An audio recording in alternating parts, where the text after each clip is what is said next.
उसकी जरूरत है। प्रदीप भाई थोड़ा चेंज कर लो, होम्योपैथिक की दवाई न बढ़ो। और सभी का अभिनंदन करते हुए धन्यवाद करते हुए बहुत बहुत धन्यवाद। सब लोग मेरे से पूर्ववक्ताओं के चुनाव के संबंध में विचार सुन रहे, लेकिन पता नहीं आज तो सारा क्या बात है, प्यास लग रही है, भूख लग रही है, समझ बात नहीं आती, नारा नहीं लग रहा है। मां भारती का उद्घोष हो और कम हो तो अच्छा नहीं लगता।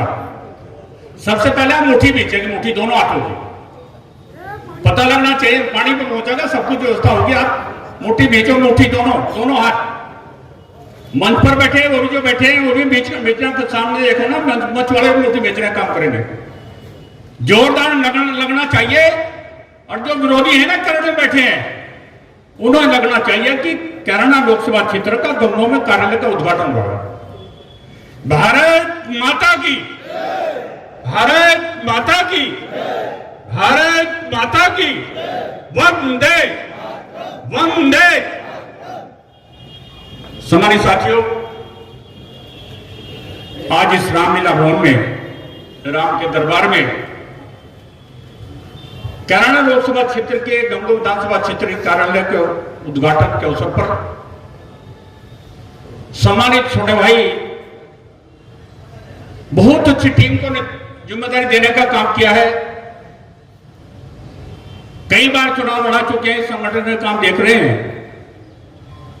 प्रभारी छोटे भाई मनोज शिवाजी, संयोजक भाई प्रमोद दत्ता जी, रामलीला कश्यप जी, हमारे दूसरे संयोजक कश्यप जी और देव जी, और जिनके लिए हम सब प्रयास कर रहे हैं, चाहते हैं दोबारा फिर लोकसभा में जाएं। वर्तमान में सांसद प्रत्याशी भारतीय जनता पार्टी भाई प्रदीप चौधरी जी, और अभी अभी जिन्हें गंगों विधानसभा क्षेत्र का बेड़ा उठाया है, संकल्प लिया है कि पहले से ज्यादा वोटों जिता करके भेजने का काम करेंगे, विकास पुरोहित छोटे भाई किरण जी, प्रमुख साहब, सम्मानित रोड साहब, आत्मा सिंह जी, सुशील भाई, मैदन सिंह जी, डीसीडीएफ के पूर्व चेयरमैन साहब, सम्मानित मंच और सफल संचालन कर रहे भाई जागलान जी, सामने बैठे मेरे बुजुर्गों नौजवान साथियों, मातृशक्ति पत्रकार बंधुओं, बहुत सी बातें आपके सामने रखी गई। कभी कभी आप समाचार सुनते हैं, अखबार पढ़ते हैं, माननीय मोदी जी बोलते हैं, हमारा संगठन बोलता है राष्ट्रीय, कि अब जब से 2019 से चुनाव लड़े तब से हम चुनाव की तैयारी 2024 के लिए करनी शुरू कर दी। ये बोलते हैं, पूरा राष्ट्रीय संगठन बोलता है और कर भी रहे। आपने देखो आप मोदी जी का कार्यक्रम, मेरे ख्याल से 4 या 5 घंटे मुश्किल से सोते हैं, नहीं तो देश के बारे में सोचते हैं, पार्टी के बारे में सोचते हैं। और हमारी पार्टी तो यहां पर आप यहां पर भी देख रहे हैं। मैं राष्ट्रीय नेतृत्व को बधाई देना चाहता हूं, भाई प्रदीप चौधरी को दोबारा फिर कैंडिडेट बनाने का काम किया। लेकिन साथियों, पार्टी तो बहुत दिन से चुनाव लड़ रही है लोकसभा का। मेरे सब प्रवक्ताओं ने कहा है, अनेक योजनाएं गांव दर गांव जाकर के बताने का काम हमारा संगठन कर रहा है। चाहे नारी शक्तिवंदन का काम हो, जनसंपर्क अभियान हो, लाभार्थी से संपर्क करने का मामला हो, विकसित भारत संकल्प यात्रा हो, बहुत योजनाएं 18 विभाग गांव दर गांव बूथ पर जाकर के बताने का काम किया और जो समस्या आई वहीं समाधान करने का काम किया। साथियों, अब चुनाव है, तारीख बहुत जल्दी आ जाएगी। हमें कैंडिडेट को नहीं देखना है, हमें कमल का फूल और माननीय मोदी जी को देखना है। यह हमारा उद्देश्य है। साथियों, मैं कहना चाहता हूं, याद दिलवाना चाहता हूं, मेरे साथी ने एक ने कहा कि पिछली सरकारों की तुलना करके देख लो आज की सरकार की, उत्तर प्रदेश सरकार के बारे में देख लो या भारत सरकार के बारे में देखने का काम कर लो। क्या कोई उम्मीद करता था कि ऐसा सुशासन, ऐसा शासन माननीय योगी जी देने का काम करेंगे, जिसमें भयमुक्त समाज हो, जिसमें नारियों की सुरक्षा हो, जिसमें विकास की गंगा बहती हो,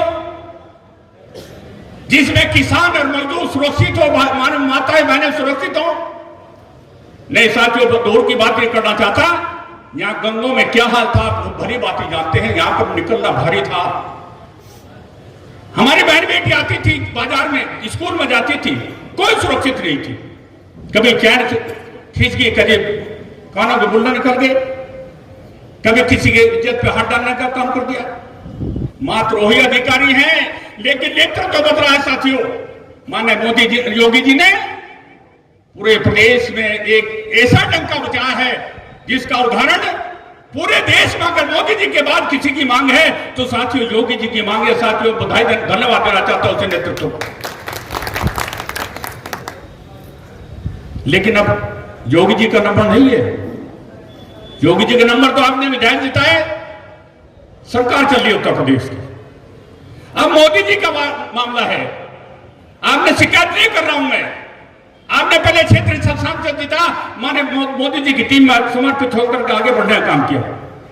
लेकिन साथियों को याद दिलवाना चाहता हूं, क्या कोई सोच सकता था कि देश में जेएंडके में धारा 370 खत्म हो जाएगी? क्या सोच सकता था कोई? क्या 500 साल के बाद जो हमारी पूर्व पीढ़ियां चली गई, आज हम गौरवान्वित महसूस कर रहे हैं, हम सौभाग्यशाली हैं। 500 साल के बाद राम मंदिर का निर्माण क्या कोई सोच सकता था?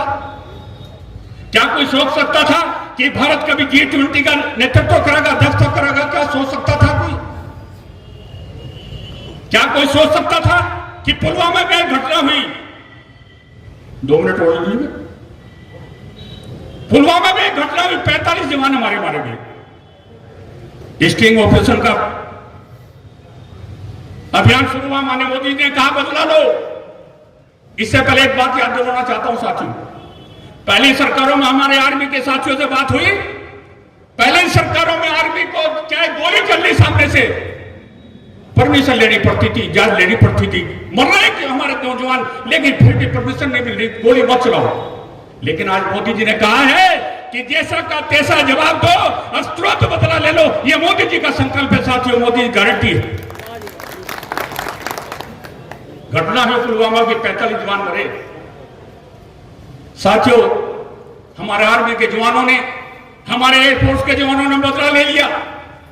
लेकिन एक हमारे पायलट जिसका नाम अभिनंदन था, वो अपना टारगेट पूरा करता करता टारगेट पूरा कर लिया, लेकिन पाकिस्तान की सीमा में चला गया।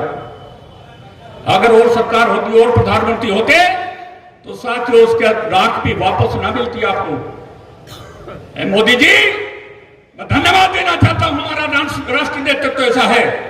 मोदी ने कहा 4 घंटे में मुझे अभिनंदन चाहिए, नहीं तो पाकिस्तान अपनी जगह पाकिस्तान नहीं रहेगा। साथियों ये कहा मोदी जी ने, और 4 घंटे में अभिनंदन वापस भारत में आने का काम किया। इतना ही नहीं, रूस और यूक्रेन का युद्ध चल रहा है। हमारे करीब 30,000 स्टूडेंट नागरिक थे यूक्रेन में। क्या कोई देश जहां मिसाइलें चल रही हो, बम चल रहे हो, क्या कोई युद्ध विराम कर देगा कोई? हमारे प्रधानमंत्री जी की आवाज ने रूस को रोकने का काम किया, यूक्रेन को रोकने का काम कर दिया, और 30,000 नागरिकों को निकालने का काम कर दिया। ये मोदी जी की देन है, मोदी जी की गारंटी है साथियों, कहना चाहता हूं। इतना ही नहीं, हमारे देश का झंडा लेकर पाकिस्तान के दूसरे देशों के हमारे नागरिक ये कहते हैं झंडा भारत का, नागरिक पाकिस्तान के, दूसरे देशों के, ये काम तो भारत की है। ये एहसास करने का काम किया मोदी जी ने। साथियों क्या कोई सोच सकता है कि किसी देश का राष्ट्रपति हमारे प्रधानमंत्री के पैर छू लेगा? क्या सीना चौड़ा हो जाता है, गर्व होता है जब हमारे प्रधानमंत्री विदेशों में जाते हैं, उनसे हाथ मिलाने की बात करते हैं, उनका ऑटोग्राफ लेने की बात करते हैं। चाहे रशिया के हो, चाहे अमेरिका के हो, फ्रांस के हो, कनाडा के हो, इंग्लैंड के हो, चाइना के हो, देखते रहते हैं दूसरे देश, पाकिस्तान जैसे लोग देखते रहते हैं कि हमारे प्रधानमंत्री का पैर छूने का सम्मान होता है। क्यों ना हो साथियों, याद दिलवाना चाहता हूं, कोरोना कांड में देखा आप लोगों ने, अपने भारत में तो फ्री वैक्सीन दी है, फ्री खाद्यान्न देने का काम कर रहे हैं भारत सरकार। दूसरे देशों में फ्री वैक्सीन दी है, फ्री अन्न देने का काम किया है, जहां जिसकी जरूरत पड़ी वो सहायता देने का काम किया है। इसलिए हमारे प्रधानमंत्री के पैर छूने का काम करते हैं। आज देश का सम्मान, भारत की बात छोड़ दो, देश का सम्मान माननीय मोदी जी के नेतृत्व में विदेशों में सम्मान है साथियों। ये मोदी जी की देन है, मोदी जी की गारंटी है साथियों, कहना चाहता हूं। साथियों आह्वान करना चाहता हूं, पीछे जागलान जी करे समय का भाव है, मैं शॉर्ट करता हुआ इतना ही कहना चाहता हूं कि साथियों क्या ऐसे प्रधानमंत्री को बनना चाहिए, तीसरी बार नहीं बनना चाहिए। हाथ उठाकर बताओ बनना चाहिए नहीं बनना चाहिए? तो कब बनेंगे? जब आप क्षेत्र से सांसद जिताने का काम करोगे। आप बराबर देख लो सहारनपुर में जो मोदी जी की गारंटी है, मोदी जी के विकास योजनाएं हैं, सहारनपुर को नहीं मिल रही है। आप देख लीजिए शामली में जाकर के 3 विधायक हमारे हारने का काम हुआ है। उत्तर प्रदेश की कोई योजना शामली में नहीं है। इसलिए आह्वान करना चाहता हूं, ये तीसरी बार माननीय मोदी जी बन रहे हैं साथियों। यहां पर इतना वोट देने का काम करो। माननीय विधायक जी करे थे अभी, माननीय जी विधायक जी नेतृत्व करते हैं विधानसभा गंगो का, लेकिन भाई प्रदीप का तो गृह है, गृह क्षेत्र है गंगो विधानसभा। आप 50,000 की बात न करो, गंगो विधानसभा का रिकॉर्ड तोड़ दो साथियों। यह आह्वान करना चाहता हूं आप लोगों से। ये कब होगा? जब आप अपना बूथ मजबूत करोगे, बूथ मजबूत होगा, शक्ति केंद्र मजबूत होगा, शक्ति केंद्र मजबूत होगा, मंडल मजबूत होगा, और मंडल मजबूत होगा साथियों, विधानसभा मजबूत होगी। यही आह्वान करना चाहता हूं। हमारे साथियों बहुत कुछ लोग कहते हैं माननीय प्रदीप भाई के बारे में, बहुत लोग कहते हैं, किन्ने पता नहीं क्या क्या कहते, बुराई कोई नहीं करता।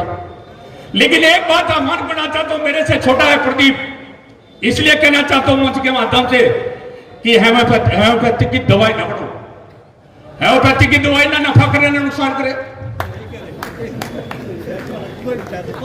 लोग आपसे आशाएं लगाए बैठे प्रदीप भाई, वो जो मोर्फिया का इंजेक्शन होता है ना जो तुरंत अटैक करता है, उसकी जरूरत है प्रदीप भाई, थोड़ा चेंज कर लो, हेमोपैथिक की दवाई न बढ़ो। और सभी का अभिनंदन करते हुए धन्यवाद करते हुए बहुत बहुत धन्यवाद। भारत माता की, भारत